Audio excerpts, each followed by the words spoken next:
l'église, n'est-ce pas, l'église d'Éphèse écrit à, n'est-ce pas, l'ange de l'église d'Éphèse. Voici ce que dit celui qui tient les 7 étoiles dans sa main droite et qui marche au milieu de 7 chandeliers d'or. Chandeliers d'or, on sait qui c'est, hein? Et à la fin, que celui qui a des oreilles entende ce que l'Esprit dit aux églises. Donc, l'Esprit parle aux églises. L'Esprit de Dieu parle aux vrais chrétiens. Vous pouvez entendre un message, mais s'il n'est pas de Dieu, votre esprit ne va pas l'accepter. Parce que l'Esprit de Dieu rend témoignage à notre esprit que nous sommes enfants de Dieu.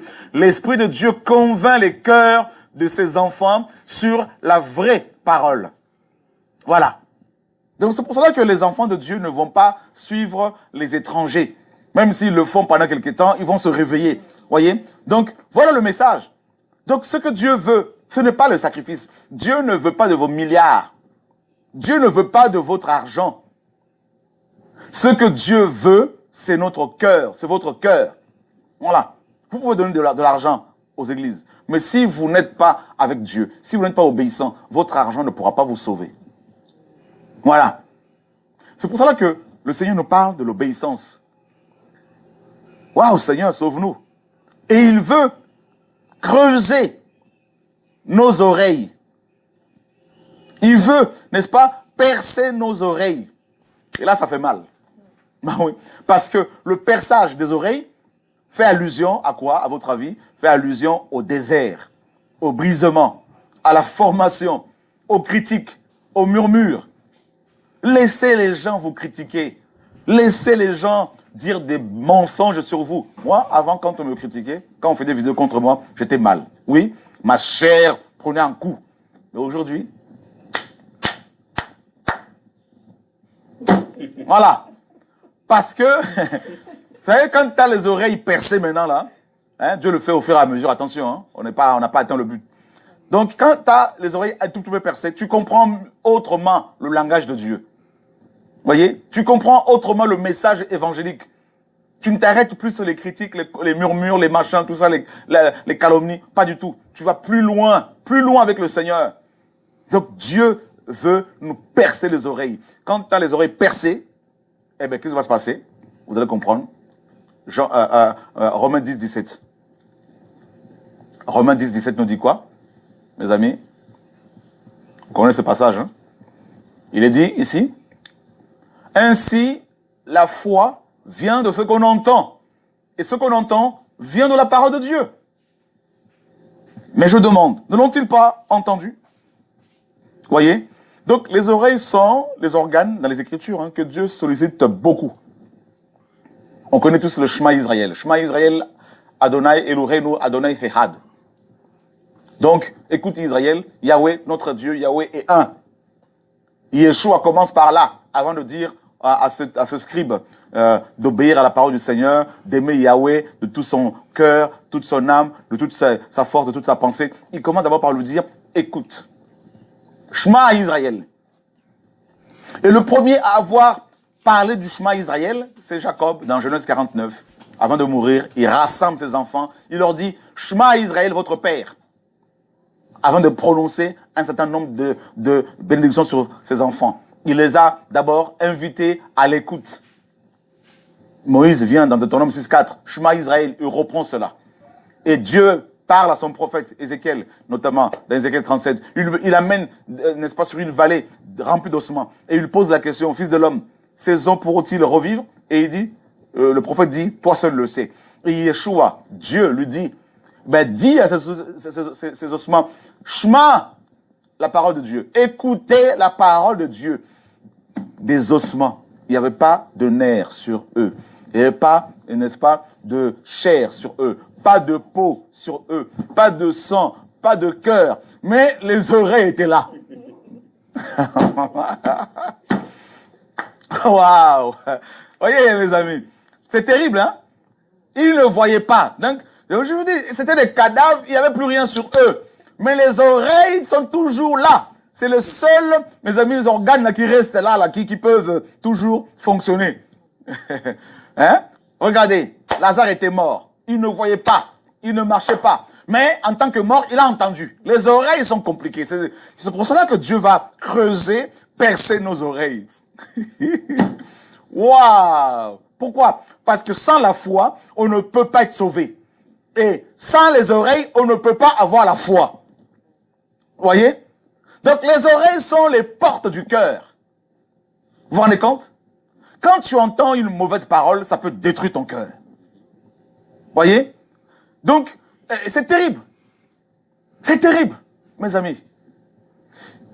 Un aveugle était assis à côté de la ville de Jéricho. Aveugle. Mais il avait les oreilles. Il entend. Il dit aux gens, qu'est-ce qui se passe? On lui dit, c'est Yeshua, fils de David, qui passe. L'aveugle dit, non, non, non, non, je suis aveugle, oui, mais je veux exercer, n'est-ce pas, utiliser mes oreilles. Et il a fait arrêter le cortège de Jésus. Vous voyez? Il a entendu, non? La femme qui perdait son sang, pourquoi elle était guérie? Parce qu'elle a entendu.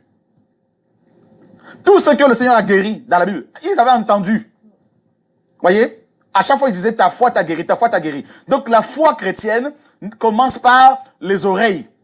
Tu dois entendre parler de Yeshua. Voilà pourquoi on doit vous présenter le vrai message. Parce que si vous entendez des choses mauvaises, vous n'entendez que des critiques sur les gens, des gens qui ont le site et qui ne parlent que des autres, qui ne prêchent pas Jésus, qui ne présentent pas Jésus. Présentez-nous Jésus. Car la foi vient de la parole de Dieu. Et Jésus est la parole de Dieu. Donc un vrai ministère qui vient de Dieu passe sa vie à présenter aux gens Jésus. Un vrai ministère parle de la parole de Dieu. Ceux qui sont les opportunistes veulent se faire connaître en parlant des hommes pour attirer le regard sur eux. Et chrétiens, ne vous laissez pas abattre. Ne vous laissez pas séduire. Il est temps de nous focaliser sur le message, sur Yeshua. Hébreux 12 nous dit quoi? Ayons le regard fixé sur celui qui est l'auteur, le chef de notre foi et qui l'amène jusqu'à la perfection. C'est ça l'évangile.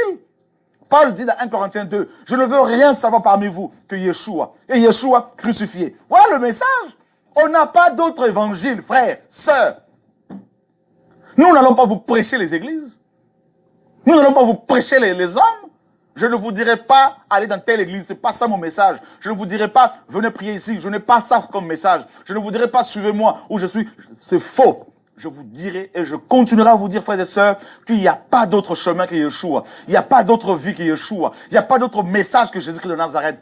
Il est le prince de paix, la vie éternelle, le chemin, la vérité, la vie, le Dieu tout-puissant, le Père d'éternité. Il est le maître des maîtres. Sur sa cuisse est écrit un nom, roi de rois et seigneur des seigneurs. Il est le salut de toute l'humanité. Il n'y a pas d'autre porte. Il est la porte des brebis. Il est l'agneau de Dieu, le lion de Judas. Le commencement et la fin, l'alpha et l'oméga. Il est l'aleph et le Tav. Vous voyez? C'est ça le message, frère. Ne nous parlez pas d'argent. Ne nous parlez pas des billets de banque. Ne nous parlez pas de la monnaie. Ne nous parlez pas du papier avec de l'encre dessus. Oui, on peut en avoir besoin pour aider tout ça, pour faire avancer certaines choses. Mais le message, c'est celui qui sauve, qui est salutaire. C'est la personne de Yeshua. Jesus Christ. Vous voyez? Donc, quand on entend parler de Jésus, donc automatiquement, notre cœur se transforme. Vous voyez, ce que Dieu veut, c'est la transformation de notre cœur, de notre âme. Mais comment voulez-vous que l'âme humaine soit changée si les oreilles qui sont ses portes n'entendent pas un message clair? Comment voulez-vous que les gens se convertissent s'ils n'entendent pas un message vrai? Comment voulez-vous que les gens, des couples soient restaurés? Comment voulez-vous que des pays soient restaurés, des villes soient restaurées, si ces habitants, n'est-ce pas, n'entendent pas un son de cloche qui, n'est-ce pas, annonce un message clair? Et nous sommes dans un temps où les églises véritables doivent se lever et entendre le message du salut, de la repentance, de la croix, de la sanctification, de la sainteté, de la divinité de Jésus-Christ de Nazareth, le seul Seigneur et Sauveur, le Dieu de Dieu, le Créateur du ciel et de la terre. Et il revient, frères, sœurs. Jésus-Christ, Yeshua revient. Il revient nous prendre. C'est une réalité. Il vient nous chercher. À tout moment, nous pouvons partir. Le départ est imminent. Frères et sœurs, pour l'église véritable. Au vu de ce qui se passe dans le monde, Yeshua est en train de venir nous prendre, frères et sœurs.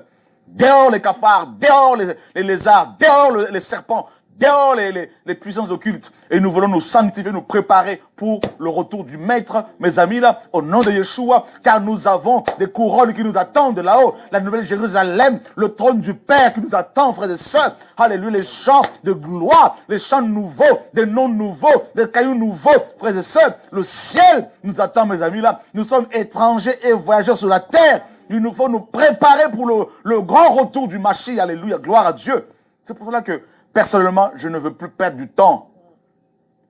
Je n'ai plus le temps. Perdre du temps avec les histoires à gauche. On n'a plus ce temps-là. Vous voulez avancer, vous avancez. Vous ne voulez pas, tant pis. C'est votre vie. On ne va pas vous forcer. On ne va plus courir après les gens pour suppléer les gens qui sont convertis depuis des années pour qu'ils comprennent des choses que des nouveaux convertis comprennent facilement. Fini ce temps-là. Fini. Frères et sœurs, chacun doit se battre pour son salut. Oui, c'est important. Paul dit à Timothée, veille sur toi-même et sur la doctrine. Car en agissant ainsi, tu te sauveras toi-même et tu sauveras ceux qui t'écoutent. Présentez-nous Yeshua. Nous voulons Jésus-Christ. Nous voulons avancer avec le Seigneur. Et pour obéir au Seigneur, nos cœurs doivent être transformés. Et pour que nos cœurs soient transformés, il nous faut avoir les oreilles percées. Et pour avoir les oreilles percées, il faut souffrir. Bah oui. Du rejet, des critiques, de la moquerie, de l'incompréhension. Et là, c'est là qu'on va commencer à discerner la voix du Maître. Voyez? Le Seigneur a dit quoi? Mes brebis entendent ma voix et elles me suivent. Hein? Il n'a pas dit mes brebis me voient. Parce que nous ne marchons pas par la vue, mais par la foi. Or, la foi, pour la foi, il faut les oreilles. Alléluia, Seigneur. Hein? On va prendre ce passage-là, hein, 2 Corinthiens 5, 7. Oh Seigneur, sauve-nous. Ce soir, Dieu veut nous réveiller, il veut nettoyer nos oreilles. Mes amis, alléluia, gloire à Dieu. Allez, on nous dit quoi ici? Car nous ne marchons pas car nous marchons par la foi et non par la vue. C'est terrible ça. Donc pour marcher, il faut les oreilles. Ceux qui ne marchent plus, ils n'entendent plus. Ils n'écoutent plus. Mais voilà. Matthieu 13. Matthieu 13. Regardez bien. Au verset 9. Que celui qui a des oreilles pour entendre, qu'il entende. Vous avez des gens qui ont des oreilles, mais ils n'entendent pas avec. Et c'est pour ça que Yeshua ici précise que celui qui a des oreilles pour entendre. Il y a des gens qui ont des oreilles non pour entendre, mais pour rester sourd, pour rester muet, pour rester dans l'aveuglement. Et alors, on nous dit que, au verset 10, alors les disciples s'étant approchés, lui dirent, pourquoi leur parles-tu en parabole? Il leur répondit et dit, parce qu'il vous a été donné de connaître les mystères du royaume des cieux, mais qu'à eux, cela n'a pas été donné. Car on donnera à celui qui a, et il sera dans l'abondance, mais celui qui n'a pas, on ôtera même ce qu'il a. C'est pourquoi je leur parle en parabole, parce qu'en voyant, ils ne voient pas. Et qu'en entendant, ils n'entendent pas, ils ne comprennent pas. Et ainsi s'accomplit pour eux la prophétie d'Ésaïe, qui dit, entendez, entendez, et ne comprenez pas. Regardez, regardez, et ne discernez pas. Car le cœur de ce peuple s'est engraissé, et ils ont endurci leurs oreilles. Ouh là là, c'est chaud, endurci. Vous savez que le verbe endurcir ici, littéralement, c'est mettre de la graisse.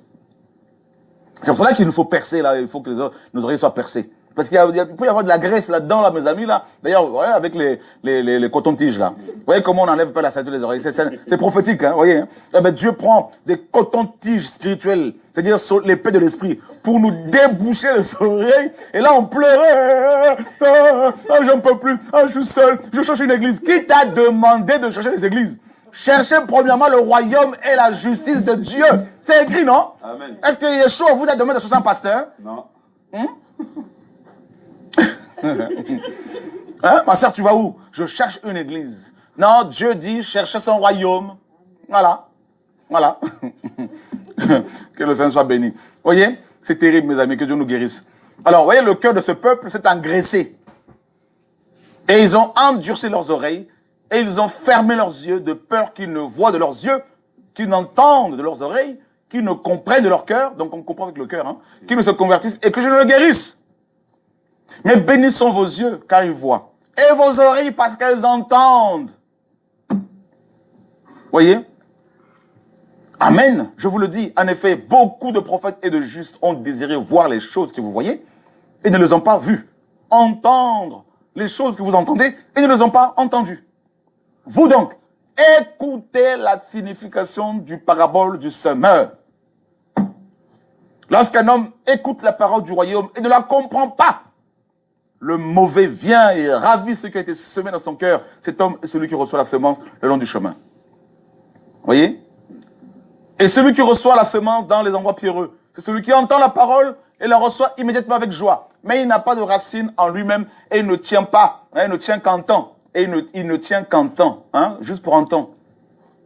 Et dès que survient une tribulation, une persécution à cause de la parole, il est immédiatement scandalisé.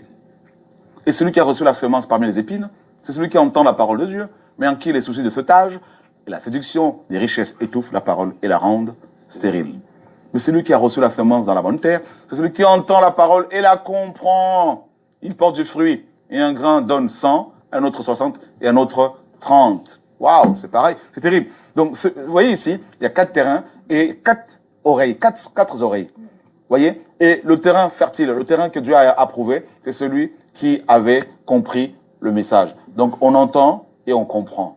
Donc, on ne peut pas obéir au Seigneur si on n'entend pas. Et quand on entend, il faut aussi comprendre. Voyez? Si je dis Vini, tout le monde entend Vini. Seuls nos frères et sœurs des Antilles qui parlent au créole comprennent que c'est viens. Donc voilà. Donc imaginez-vous, vous appelez, vous dites à un Congolais Vini. Il va dire mais Vini, c'est quoi Vini? Alors qu'il y a le feu derrière. Tu lui dis viens parce que tu vas te brûler. Mais il ne comprend pas Vini, donc il va mourir. Tu dis à un frère des Antilles, une sœur, aux sœurs, Yaka. Ben, ils vont entendre Yaka, ok, peut-être c'est le prénom de quelqu'un. Alors qu'il y a un crocodile derrière elle qui cherche à les bouffer, mais elles ne comprennent pas. Donc beaucoup meurent alors que Dieu les appelle et ils ne comprennent pas le message du Seigneur.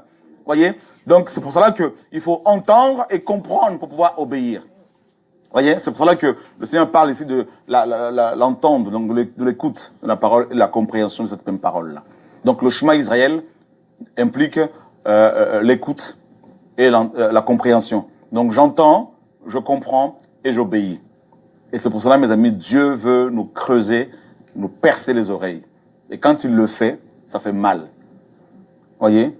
Et on va finir avec un passage que l'Esprit vient de me donner, toujours par rapport au perçage des oreilles, qui implique la souffrance. Nous sommes dans Hébreux, chapitre 5. Hébreux, chapitre 5. Regardez bien. Et on va lire le verset 7. C'est lui qui, pendant les jours de sa chair, a offert avec de grands cris et avec larmes des prières et des supplications à celui qui pouvait le sauver de la mort, et il a été exaucé à cause de sa piété. Bien qu'étant fils, il a pourtant appris l'obéissance par les choses qu'il a souffertes. Waouh! Donc, il y a la souffrance quand Dieu nous creuse les oreilles. On souffre, on pleure, on est fatigué parfois. Parfois, on a envie d'abandonner. Mon frère, tu veux abandonner? Après tant d'années de souffrance, tu vas tout perdre. Tu vas perdre toutes ces années, ma sœur, de pleurs, de souffrance, de consécration, d'abnégation, de jeûne, de consécration, d'abandon du péché. Et tu veux tout perdre pour juste une parole de critique, pour juste un plaisir sexuel de 5 minutes? Non, ça ne vaut pas le coup. C'est comme une maison qui est construite pendant 10 ans, en 10 ans, 20 ans, et que vous allez renverser, détruire en une seconde comme ça, en appuyant sur un bouton. C'est trop facile. Toutes ces années de souffrance, d'investissement, ça ne vaut pas le coup. Donc tenez ferme jusqu'à la fin. Yeshua revient. Laissez Dieu nous façonner, nous briser, nous amener à l'obéissance, en perçant nos oreilles, comme le psalmiste l'a dit dans Psaume 40. On va finir avec ce passage-là, Psaume 40, qu'on a lu tout à l'heure. Regardez le verset 7. Tu ne désires ni sacrifice, ni offrande. Tu m'as percé les oreilles. Tu ne demandes ni holocauste, ni sacrifice pour le péché. Alors je dis, voici je viens, il est écrit de moi dans le rouleau du livre, mon Dieu, je prends plaisir à faire ta volonté, et ta loi est au fond de mes entrailles. Donc c'est ça que Dieu veut, que nous fassions sa volonté, parce qu'on a compris sa parole. Et si vous obéissez au Seigneur, vous serez rejeté. Faites la volonté du Seigneur. Faites ce que Dieu vous dit. Dans la sagesse, dans l'amour, dans l'humilité. Que Dieu soit béni. Donc, je ne sais pas si vous avez...